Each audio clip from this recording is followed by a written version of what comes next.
एक हॉरर कहानी जिसका ट्विस्ट आपके होश उड़ा देगा। सोच के देखिए, एक सुनसान स्कूल, एक अकेला सिक्योरिटी गार्ड और कुछ ऐसी आवाजें जो सिर्फ उसे सुनाई देती हैं। यह कहानी है 2025 की सबसे सरप्राइजिंग हॉरर फिल्म वेपन्स की। फिल्म शुरू होती है एक बहुत ही सिंपल आइडिया से, लेकिन जैसे जैसे रात गहराती जाती है वैसे वैसे सच और झूठ का फर्क मिटने लगता है। क्या है जो उस स्कूल की दीवारों में कैद है? फिल्म की कहानी वसंत रे के इर्द गिर्द घूमती है। वसंत एक मिडिल एज्ड आदमी है। वो एक पुराने बैंड पैड चुक स्कूल में नाइट सिक्योरिटी गार्ड की नौकरी करता है।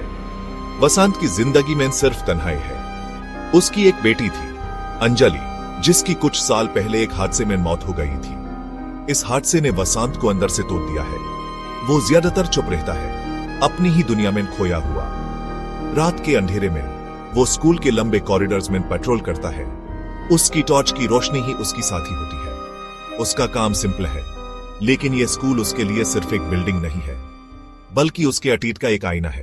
एक रात यूस लाइब्रेरी में सारी किताबें जमीन पर बिखरी हुई मिलती है। एक और रात यूस म्यूजिक रूम से पियानो बजने की आवाज सुनाई देती है, जबकि वहां कोई नहीं होता। यह सब देखकर वसंत का डर यकीन में बदलने लगता है कि स्कूल में कोई पैरानॉर्मल एक्टिविटी हो रही है। एक रात यूस एक क्लासरूम के ब्लैकबोर्ड पर लिखा मिलता है, पापा आप अकेले नहीं हो। वसंत अब इस आत्मा से, जिसे वो अपनी बेटी अंजलि समझने लगा है, कम्युनिकेट करने की कोशिश करता है। क्या तुम अंजलि हो? उसके इस सवाल के जवाब में ब्लैकबोर्ड पर हाँ लिखा मिलता है। अचानक स्टेज की एक स्पॉटलाइट अपने आप ऑन हो जाती है, जैसे अंजलि उस बता रही हो कि वो वहीं है। वसंत उस रोशनी को देखकर रोने लगता है।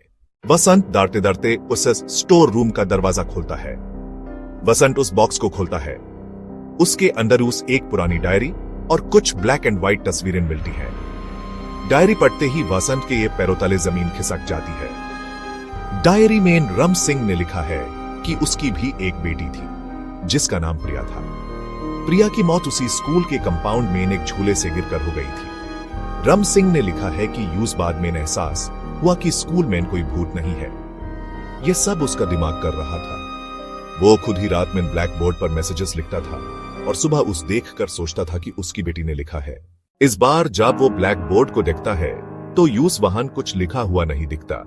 कैमरा वसंत को फॉलो करता है और हमें दिखाता है कि कैसे वो बेहोशी की हालत में लाइब्रेरी में किताबें फेंक रहा था। यह सब उसके सबकॉन्शियस माइंड का खेल था। फिल्म के आखिरी सीन में सुबह हो चुकी है। वसंत स्कूल से बाहर निकालता है। सूरज की पहली किरण उसके चेहरे पर पड़ती है। वो चलता जाता है और कैमरा ऊपर उठता है। हमें उस स्कूल की बिल्डिंग दिखाता है जो अब सिर्फ एक खाली इमारत है, बिना किसी राज के।